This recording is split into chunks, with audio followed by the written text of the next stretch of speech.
Muito bem, pessoal, aqui quem fala com vocês é o Pablo. Bom, pessoal, nesse vídeo aqui vamos falar sobre as ações do Banco do Brasil e uma provável recuperação que pode acontecer no Banco do Brasil, já olhando no curto prazo. Será que o banco hoje a R$ 18 poderia estar uma oportunidade para quem está olhando para os próximos anos? É isso que a gente vai tratar nesse vídeo. E um segredo aqui sobre Banco do Brasil, que a ação poderia disparar, olhando para o longo prazo, mais de 1000%. Isso mesmo que vocês ouviram. Para além dessa alta, os dividendos podem retomar um patamar bem elevado, se você tem paciência de esperar a recuperação para os próximos anos. Mas antes de falarmos sobre Banco do Brasil e essas expectativas, pessoal, já peço para que vocês se inscrevam no canal, até porque agora estamos com uma meta de atingir 11 mil inscritos aqui no canal, pessoal. E quanto mais esse canal crescer, mais eu posso proporcionar o conteúdo de qualidade para vocês, porque meu principal objetivo aqui no canal é fazer com que vocês atinjam a tão sonhada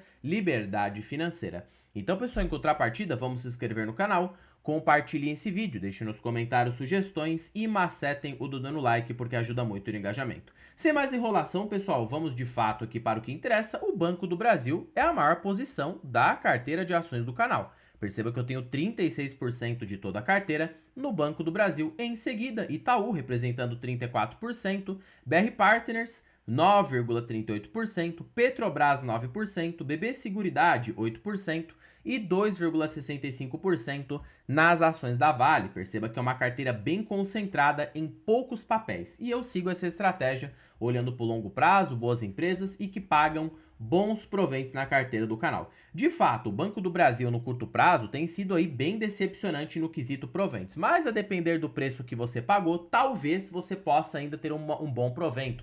Como assim, Pablo? Eu, por exemplo, meu preço médio ajustado no Banco do Brasil é de R$ 10,50, né? Porque eu já tenho aí ações do banco desde o ano de 2022, quando eu comecei a fazer os meus primeiros aportes no Banco do Brasil. A perspectiva de dividendos neste ano é na faixa de 87 centavos, partindo da premissa de que o banco vai lucrar 18 bilhões e repassar 30% de payout para este ano. Então, supondo o meu preço médio ajustado por dividendos, que já foi aí decaindo ao longo do tempo, o meu dividendo médio em Banco do Brasil é de 8,2% ao ano, o que acaba sendo bom, né? É um provento bom, não é lá maravilhoso, mas é um provento bom, melhor do que tá comprando nesse preço atual e tá conseguindo um dividendo na faixa, né, de mais ou menos ali 4,6% ao ano. Isso sem descontar os impostos, que descontando imposto vai ficar ali em 4% ao ano. Porém, para quem está comprando o Banco do Brasil hoje, não pode estar mirando no dividendo, porque senão você não vai comprar. Você tem que estar mirando por uma recuperação que pode acontecer,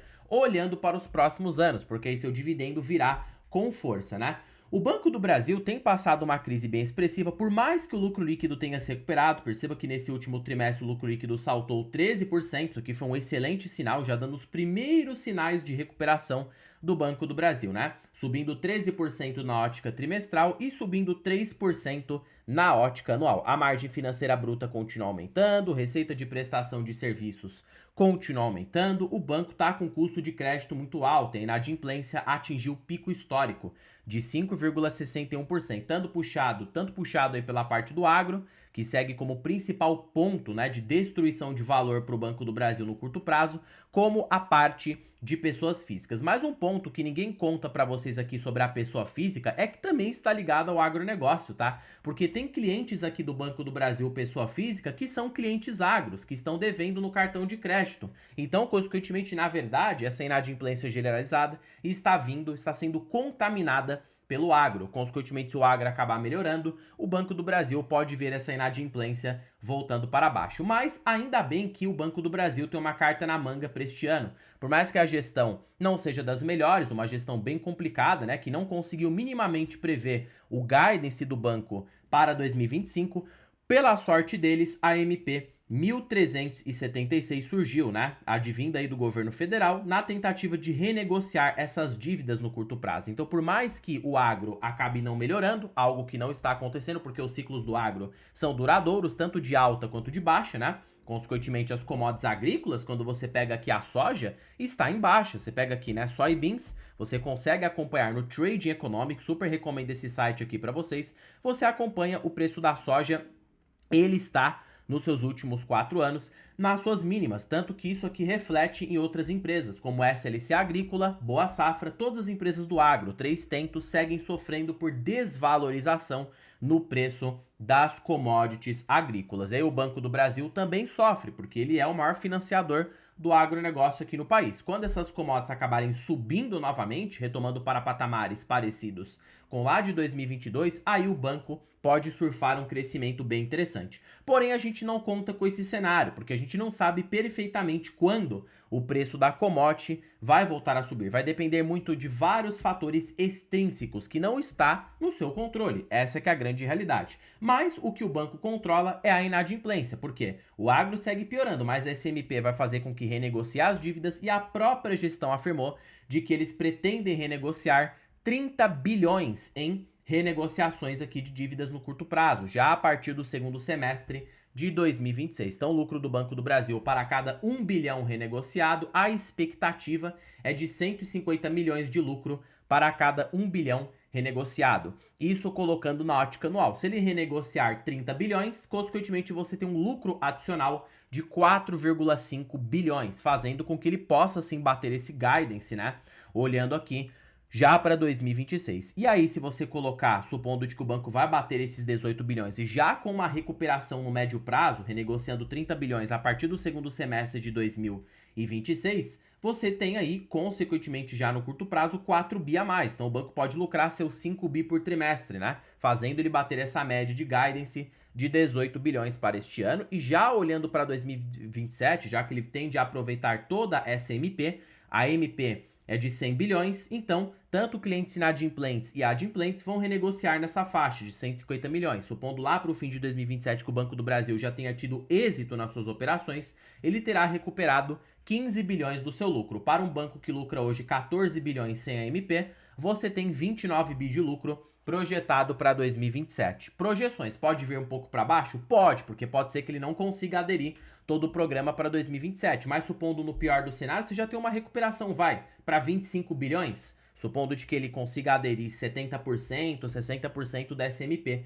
E aí você teria hoje um banco barato, porque 25 bi daria um lucro trimestral na casa de 6 bilhões por trimestre. Já fica algo ali mais realístico, né? Hoje o Banco do Brasil já está muito mal precificado pelo mercado, porque o preço sobre valor patrimonial do banco está nas suas mínimas históricas, negociando por 0,56. O mercado está supondo de que o banco ficará ruim para sempre, algo que não é nada razoável, dado o caráter cíclico do Banco do Brasil e dos outros bancões também. Como o Bradesco, aconteceu algo muito parecido. Se por um acaso, né, o Banco do Brasil voltar a ser negociado por uma vez o valor patrimonial, e para isso acontecer basta o banco sinalizar um sinal de recuperação, na verdade nem precisa se recuperar, se a gente tiver um fluxo forte estrangeiro na bolsa, consequentemente esse múltiplo já poderia ser atingido, mas vamos partir do pressuposto de que, né, o banco vai melhorar o resultado e não dependa exclusivamente da alta da bolsa para que os papéis subam. Então, consequentemente, você teria aí, né, basicamente um potencial de valorização pegando o seu PVP atual na casa de 78% na cotação. Então o banco poderia simplesmente quase que dobrar de preço para, com 29 bi de lucro, para um banco que tem um patrimônio na casa de 200 bilhões, projetado para 2027, você está supondo um ROI de 14,5% ao ano na média, ficando em linha com o seu custo de capital. Aí o Banco do Brasil, pelo menos, né, voltaria a ter um ROI positivo, olhando aí para o médio prazo, fazendo com que o mercado possa pagar esse PVP mais elevado nas ações. Isso já aconteceu diversas vezes, em momentos de eufóricos que o Banco do Brasil engatou um período de alta, as ações chegaram a subir mais de 100%, porque ficaram cotadas por 1,5 vezes o valor patrimonial. E a relação preço-lucro do banco projetada, eu prefiro olhar para PVP, mas você também pode olhar para preço-lucro, não tem problema. Então você pega aqui 104 bilhões de valor de mercado e divide por um lucro projetado de 29 bilhões, já com aproveitamento de toda a MP. Então você tem uma relação preço-lucro de 3,5 vezes, tá? O que mostraria que o Banco do Brasil está bem barato, porque usando o inverso do preço-lucro aqui no banco, com um payout de 30%, 35% vamos colocar, supondo que ele aumente um pouquinho o payout, você tem um dividendo projetado de 9,7%, já colocando a recuperação. E para este ano, o PL, supondo que ele vai atingir a banda inferior do guidance, você teria um PL de 5,7, no pior dos cenários de 6,5, supondo que ele fique um pouco abaixo do seu gás. Então perceba que em todos os cenários o Banco do Brasil já está bem barato. Fora que você olhando para as suas subsidiárias, porque o banco na realidade, pessoal, ele tem tido prejuízo, tá? Está algo, na verdade, o Banco do Brasil está passando por algo muito parecido com o que a Petrobras passou lá em 2015. Ele está dando prejuízo. O que está salvando o lucro do banco são suas participações, as subsidiárias. E a ABB Seguridade é o que está salvando o lucro do Banco do Brasil. Porque você pega aqui, né? A participação no Banco do Brasil na ABB Seguridade é de 68%. Então, na verdade, ele tem direito a 68% do dividendo que a ABB Seguridade anuncia. Por isso que o lucro do banco está nessa casa de 3,9 a 4 bilhões por trimestre, porque basicamente 40 a 50% dele é advindo somente da ABB Seguridade e a outra parte é advindo das suas outras participações. A parte de crédito, que é a atividade bancária, o que ele empresta, tem gerado prejuízo, porque a inadimplência está em alta. Então perceba que o que tem salvado aí o balanço no curto prazo é essa questão das subsidiárias. Isso mostra de que em períodos de estresse, pelo menos o banco continua sendo lucrativo. Em períodos que ele está em alta, ele lucra muito mais, né? Porque a parte aí, consequentemente de crédito volta a dar um resultado bastante positivo. Tá bom, Pablo, e neste preço, qual que seria o retorno embutido na ação do Banco do Brasil? É isso que a gente vai calcular agora. Bom, 1 menos o payout, vamos colocar aqui supondo que o banco mantenha um payout médio na casa de 30%, vezes um ROI de 14%. Eu vou colocar até menos do que 15%, tá? Supondo que o banco tem um ROI no longo prazo de 14% ao ano. Então ele vai crescer a uma taxa de 9,8% ao ano, projetado para os próximos anos. Supondo que ele pague uma média de dividendos na casa de 8%, você já tem 17,8% ao ano só de, basicamente, crescimento de lucros e pagamento de proventos por longo prazo. E supondo a valorização, supondo que ele vai fechar o gap do valor patrimonial olhando para uma lupa de 5 anos, a ação suba 100% em 5 anos, você tem 14% ao ano em valorização. Soma isso com o crescimento de dividendos, você tem um retorno embutido na ação do Banco do Brasil, no pior dos cenários, de 31,8% ao ano. Eu acredito que vai ser mais. Por quê? Porque o banco não só sobe por fatores micro, só do resultado subir. Se a gente de fato tiver uma alta na bolsa, o banco pode ficar cotado por múltiplos ainda mais elevados. Fora que o PVP do banco vai cada vez diminuir, porque na realidade, pessoal, o valor patrimonial da ação tende a aumentar no longo prazo. Porque se você pegar aqui, né, vamos supor, o patrimônio líquido atual do Banco do Brasil é de 189 bilhões. Mas, para cada real de lucro que o banco tem, basicamente 70% dele fica integralizado no patrimônio. Então, consequentemente, supondo, né, de que o banco vai lucrar 18 bilhões este ano, vai repassar 30% disso em dividendos, então você tem aí 5,4. 18 menos 5,4, o que sobrará para o banco integralizar no seu patrimônio líquido será de 12,6 bilhões. Então o banco pode cada ano crescer esse patrimônio, fazendo com que o VPA da ação fique cada vez maior. E aí o mercado seja obrigado a reprecificar a ação pelo seu novo VPA. Então perceba que só do patrimônio líquido do banco crescer, isso já gera alta nas ações, porque o mercado não vai deixar o PVP ficar por 0,30, 0,20, não é nada razoável. E supondo de que o patrimônio líquido do Banco do Brasil, pegando aqui a calculadora de juros compostos, cresça a uma taxa, veja bem o que eu estou falando para vocês, uma taxa bem conservadora, tá? Cresça a uma taxa de 7% ao ano, hoje o VPA do Banco do Brasil é de R$ 33, para daqui a 5 anos, um VPA da ação valerá R$ 46. Então perceba que o banco poderia dobrar de preço simplesmente para bater o seu novo VPA, o seu novo valor patrimonial. E em mercados mais eufóricos, o mercado pode chegar a pagar 2 vezes o valor patrimonial, como já pagou no passado em Banco do Brasil, em momentos eufóricos, ele poderia ficar cotado por R$ 90. Não ser nada irreal disso acontecer. Então o mercado não coloca nas contas de que o PVP tende a diminuir com o tempo, fazendo com que muito dificilmente o banco regrida ao preço anterior. Mesma coisa quando você olha há 10 anos atrás, né? Basicamente o PVP de 0,50 do Banco do Brasil era quando a ação estava em R$ 12. Na pandemia, por exemplo, aqui, ó, o banco chegou a ser cotado em R$ 13. Só que naquela época o VPA da ação era muito menor. Então por isso que o mercado pagou R$ 12. Hoje, os mesmos R$ 18 é como se fosse 12, porque o VPA da ação acabou subindo. Então perceba que o crescimento do patrimônio líquido é inevitável no longo prazo, porque o banco vai continuar tendo crescimento de lucratividade. Então, por isso que eu acho que o Banco do Brasil está barato. Grande parte, todo, na verdade, o cenário já está precificado. A ação pode cair mais não por fatores internos, de fato, né? O lucro tá baixo, tudo, mas isso aqui o mercado já colocou no preço. O que pode fazer a ação cair mais é uma queda do Ibovespa, a bolsa acabar caindo mais do que isso, a ação pode continuar derretendo, ficando bem mais ainda barata, e também eleições, né? A gente já se aproximou em período de eleições aí presidenciais, as estatais têm bastante volatilidade, trazendo bons pontos aí para o investidor que olha para longo prazo. Então, longo prazo o banco tá barato. Porém, se você está olhando para curto prazo querendo bons proventos, você vai se frustrar. Aí é melhor você comprar outras coisas, porque o provento não vai ser alto, vai ser extremamente baixo, na casa de 4%, até mesmo 3%, porque o banco está sendo muito conservador no repasse de proventos. Por isso que se você compra Banco do Brasil hoje, você está comprando yield futuro. Está comprando aí para daqui a 2 a 3 anos, e não o yield de agora. Aí tem bancos melhores, Bradesco, Itaú, estão pagando proventos mais elevados. Porém, o Bradesco já passou por algo muito parecido com o que o Banco do Brasil está passando agora.